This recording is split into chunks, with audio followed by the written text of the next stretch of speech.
Hello, everybody, and welcome to this session. And I am about to talk about something that is very, very important.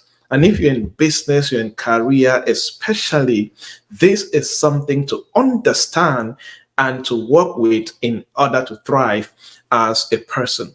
I want to show you how to thrive in any situation as an entrepreneur and as a professional.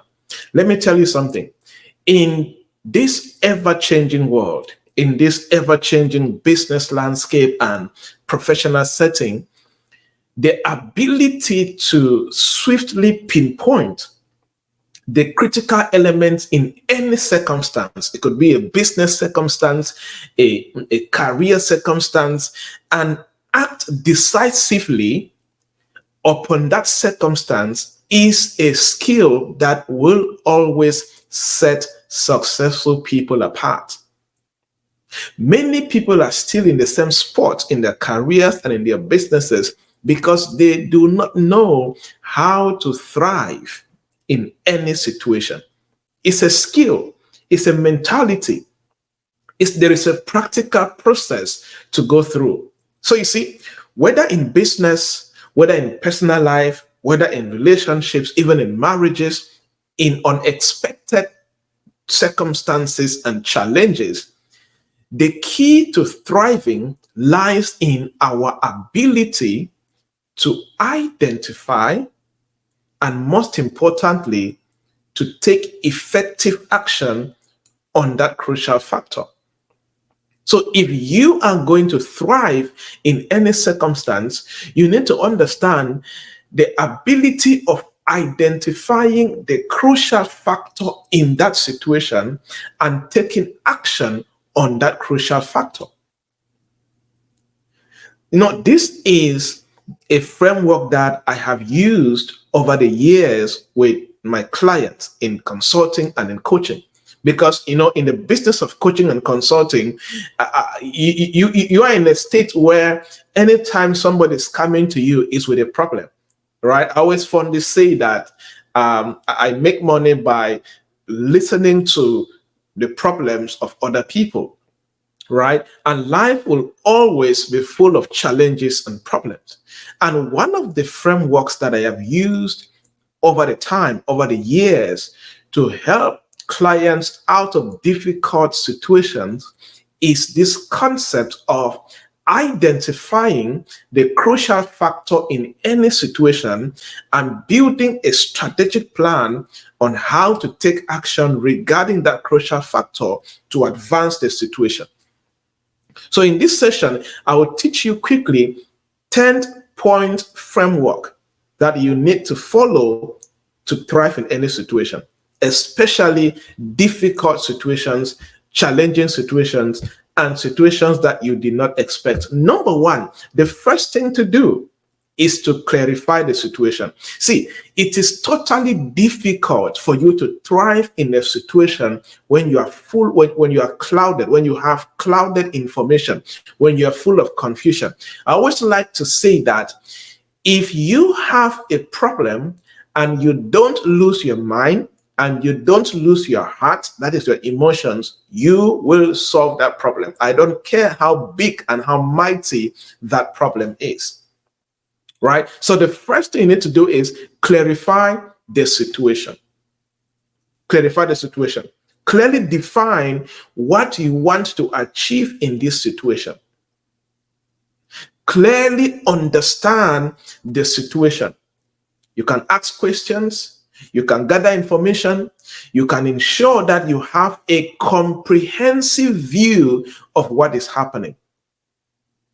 And I'm using the word comprehensive view intentionally because when you look at a situation with a biased perspective or with an emotionally driven perspective, you will not have a comprehensive view.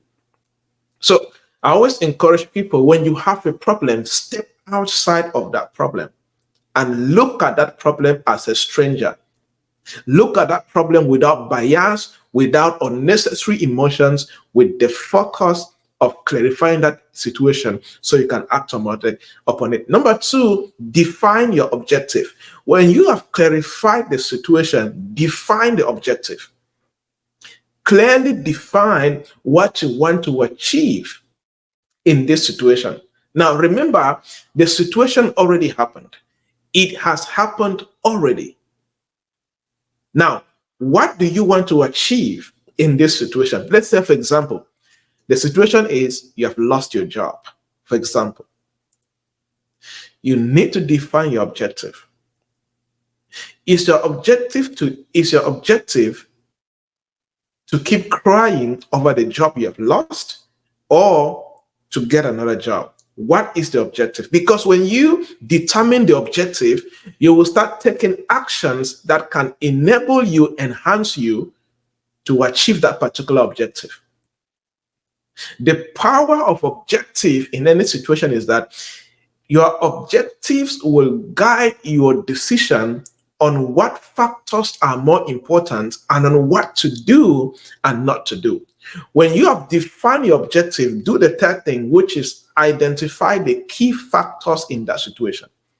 Spend some time. List out all the key factors involved in the situation. It could be money, it could be resources, it could be equipment, it could be difficulties, it could be people, it could be external conditions. Identify the key factors that are directly impacting that situation. Because when you understand each factor, you will know which is the most crucial factor that you need to attend to so that you can cause a change in that situation. Let's go back to the situation of you losing your job, right? And maybe there are many factors that could have been in play for you to lose your job. And at the same time, you can also lose your job because of something out of your control. For example, COVID-19, right? So you begin to look at these factors, but the goal is not for you to complain about these factors, but for you to act on your next phase to make your life better. And when you begin to identify the factors, you will discover the core factors that you need to act upon to improve that situation or to come out of that situation. The fourth thing to do is now for you to prioritize the factors. When you have identified the key factors in that situation, especially the factors that if you act upon, they can help you move forward, prioritize the factors. Not all factors are important, but there are some factors that if you act upon immediately, they can enable you to succeed. So what do you need to do? Evaluate the importance of each factor in relation to your objective, in relation to what you want to achieve. Which factor can give you the greatest impact if you act upon? This is a question you need to ask when you are prioritizing on your factors. Out of all of these factors, what is that one important factor that if you act upon, it will give you the greatest impact in that situation? When you do that, you will definitely be on your way to coming out of that situation. Now, the fifth point in this framework is very important. Analyzing dependencies. You need to analyze dependencies. Understand how these factors are interrelated. Does the changing of one factor affects another factor? And many a times in this kind of situation, when you identify a factor that other factors depend upon a lot, that is the factor you should start taking action upon. Because when you act on that factor, there is a ripple effect, a positive ripple effect of that factor in as far as other factors are concerned. For example, you lost your job. and you have come to the conclusion that one of the most important out of the many factors, you need to update your CV, perfect your CV, and get it right in a way that when a recruiter sees the CV, they would definitely employ you. Now, that factor of updating your CV can affect many other factors like helping you to get interviews. It can affect other factors like you can reach out to your friends and former colleagues and give them and tell them, please, can you recommend me to get a job? And if you ask somebody to recommend you, they will likely ask for your CV. There's a dependency there, right? Your financial life. A good CV will help you get a job. And when you get a job, you will get a monthly salary.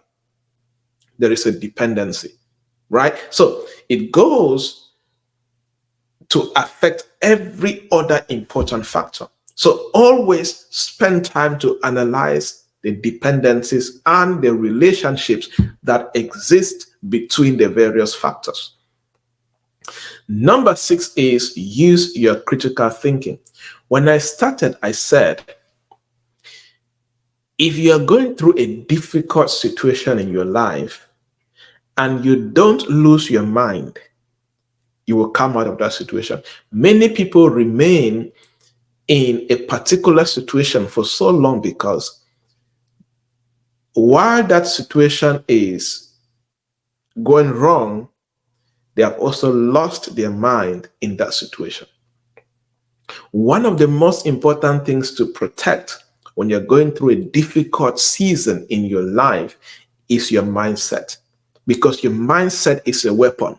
Your mindset is an asset. Your mindset is a tool that you can use and come out of any situation.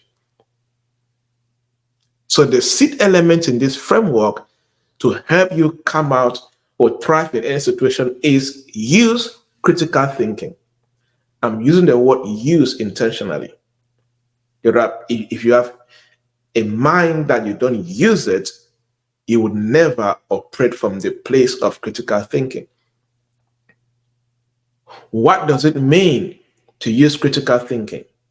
Apply deep reasoning. Apply logical reasoning. Challenge assumptions. Don't just believe assumptions. Challenge them. Consider different perspectives. Don't have the mindset that as it used to be, so shall it continue to be. No. Consider different perspectives. Evaluate different factors. Sit down, get a pen, get a paper. Begin to analyze the situation and deeply think through that situation. List the various assumptions in that situation and begin to challenge the assumptions. Call people, ask for different perspectives to evaluate the situation before you start acting.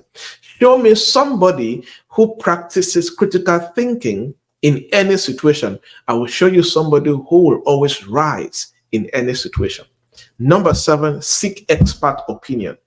There are certain situations that you will need the opinions of experts in that sector. Learn how to seek expert opinions if necessary. Many people have stayed in a situation for so long, for years and years, because they are not acting on expert perspective. They are acting on what they know, which is limited information, and they are acting on what they heard, which is still not enough. You need to seek expert information. Don't hesitate to consult with an expert. Consult with people that have expertise and experience in that similar situation. It's going to help you thrive out of that situation. Number 8 is decide on the most crucial factor. I spoke about this briefly. Decide on the most crucial factor, right? Based on your analysis, determine the single most important factor that will impact your ability to achieve your objective and begin to act upon it. Don't procrastinate. Don't delay. Be decisive and act upon it. And lastly, develop an action plan. You will never come out of a difficult situation if you don't act. And an action plan should be accompanied by the spirit of resilience. It should be accompanied by the spirit of faith, especially in very, very difficult situations. You need a lot more to come out of that situation. So develop an action plan. One of my favorite things in my life is I like to have an action plan for anything I am doing. It helps you to operate from the place of momentum and continuous results. Create a strategy to address this crucial factor. A strategy is, how are we going to get things done? How am I going to get things done? So develop your action plan. Let the action plan be specific, be achievable, be relevant. Set some time around it so that you hold yourself accountable to the highest level and you will get it done. If you follow this framework, anytime you are in a challenging career situation or business situation or financial situation, you will definitely experience progress out of that situation. I hope that you were blessed. I hope that you were challenged. Keep building, keep shining. Cheers.